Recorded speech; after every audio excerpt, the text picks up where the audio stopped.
मदरसों पर लगातार छापेमारी से बड़ी संचालकों की बेचैनी। विपक्षी विधायक भी उत्तरी मैदान में डेलीगेशन डीएम से मुलाकात को पहुंचा, लेकिन निराश लौटे। बता दें कि श्रावस्ती जिले में अवैध और अनियमित मदरसों पर प्रशासन की कार्रवाई लगातार चौथे दिन भी जारी रही। अब तक 2 दर्जन से अधिक मदरसों को सीज किया जा चुका है। कार्रवाई के डर से मदरसा संचालकों में हड़कंप मचा हुआ है। इसी बीच मदरसा संचालकों और जमीयत उलेमाए हिंद के प्रतिनिधियों का एक डेलीगेशन श्रावस्ती कलेक्ट्रेट पहुंचा। डेलीगेशन में विपक्षी समाजवादी पार्टी की विधायक इंद्राणी वर्मा भी शामिल रही। सभी ने जिलाधिकारी से मुलाकात कर अपनी बात रखने की कोशिश की। हालांकि जिलाधिकारी किसी वीडियो कॉन्फ्रेंसिंग बैठक में व्यस्त थे, जिसके चलते प्रतिनिधि मंडल की उनसे मुलाकात नहीं हो सकी। अपनी समस्याएं और अपील सीधे जिलाधिकारी तक न पहुंचा पाने के कारण डेलीगेशन को बिना समाधान के वापस लौटना पड़ा। डेलीगेशन का कहना था कि मान्यता प्राप्त मदरसों को भी बिना उचित कारणों के सीज किया जा रहा है, जिससे धार्मिक व शैक्षिक संस्थाओं में भय का माहौल बन गया है। प्रतिनिधियों ने मांग की है कि कार्रवाई में पारदर्शिता और उचित जांच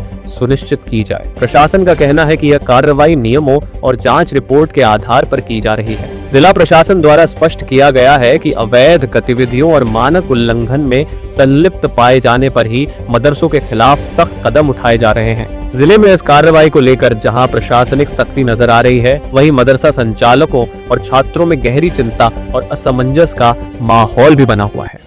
जी बताइए, प्रशासन ने जो है जिले के सीमावर्ती जो मदरसे हैं उन पर बड़े पैमाने पर कार्रवाई की है। आप लोग डीएम से मिलना चाह रहे हैं, क्या पक्ष है आपका, किस लिए मिला?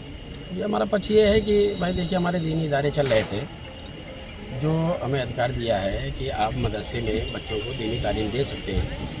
इस अधिकार के तहत हम अपने बच्चों को दीनी तालीम दे रहे थे, लेकिन एसडीएम साहब हमारे यहाँ पहुँचे और हमारे यहाँ क्या मतलब हमारे ब्लॉक में पूरे ज़िले में कई जगहों पे ऐसा किया जा रहा है कि एसडीएम साहब पहुँच रहे हैं, मदरसे को डायरेक्ट ताला लगा रहे हैं, ना कोई पेपर देखा जा रहा है, ना कागज़ देखा गया है, और सीधे कह दिया गया कि ये अवैध है। अवैध क्या है कुछ हमको पता नहीं भाई, किस बेस पर वो बंद कर रहे हैं। सीधी सी बात है कि हम मदरसों में बच्चों को दीनी तालीम दे रहे थे, जिसका हमको अधिकार मिला हुआ है। हम आए थे डीएम साहब से मिलने के लिए कि आपसे बात करेंगे, लेकिन मौका आज नहीं, कल के लिए मुझे टाइम दिया गया, कल मुलाकात। प्रशासन तो कह रहा है कि जिन भी मदरसों पे कार्रवाई हुई है उनकी मान्यता नहीं थी, जो उसके मापदंड हैं उस पे वो खरे नहीं हैं मदरसे। तो मदरसे कौन सी मान्यता प्राप्त हैं? अव्वल बात तो हम ये समझते हैं कि शायद सबका पेपर देखा ही नहीं गया है। दूसरी बात ये है कि बहुत से मदरसे ऐसे हैं जो गैर मान्यता के चल तो रहे हैं, बेशक चल रहे हैं, लेकिन उन मदरसों को भी दीनी तालीम देने का अधिकार दिया गया है। कोई स्कूल वो नहीं चल रहे हैं, वो असली तालीम नहीं दे रहे हैं, बल्कि दीनी तालीम दे रहे हैं, जो मकतब टाइप के हैं, कोचिंग टाइप के वो इदारे चल रहे हैं, और वो दीनी तालीम दिया जा रहा है। उनको उसका अधिकार हमको मिला हुआ है, पढ़ाना चाहिए था। इसको लेके अभी सुप्रीम कोर्ट की कुछ गाइडलाइंस आप बता रहे थे, क्या हमारे पास है? कौन सी गाइडलाइन है जो बिना मान्यता के मदरसों को संचालित जिस आधार की बुनियाद पे बंद करा रहे थे कि 2009 का आरटीआई है कि कोई भी इदारा बगैर मान्यता के नहीं चलेगा, उसमें संशोधन हुआ था 2012 में, और उस 2012 के संशोधन में ये कहा गया था कि कोई भी मजहबी और धार्मिक इदारे बगैर मान्यता के भी चलाए जा सकते हैं। वो मेरे पास फाइल मौजूद है, इंशाल्लाह डीएम साहब से मुलाकात करेंगे और पेश करेंगे।